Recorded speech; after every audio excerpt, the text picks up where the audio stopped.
I am at the passport office in East London. Behind me, you can see one of the picket lines that are taking place across the country today.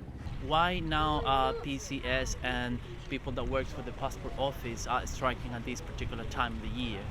Because we have to have the maximum impact, and bringing passport staff out now has the maximum impact in terms of demonstrating to the government their worth.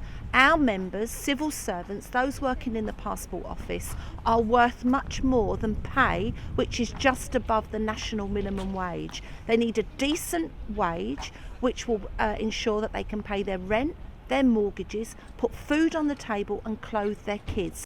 Civil servants are campaigning for a fair pay to cope with the rising costs of basic items. You as part of the PCS, what are you expecting from the government? What will be that first step, or have you already have any contact with any members of the government?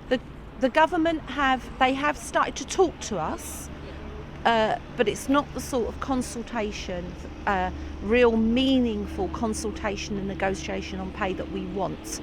And we're hoping that this next bit of industrial action, where we're bringing out passport office staff for 5 weeks, we've got strikes in other parts of the civil service as well, and then we've got all of our members coming out on strike for one day on payday on the 28th of April.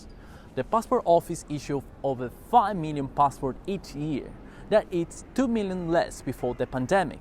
The question is, how the current 5 weeks strike is going to impact the waiting time for a passport renewal application. Well, it's definitely difficult to expect how much of a disruption there's going to be.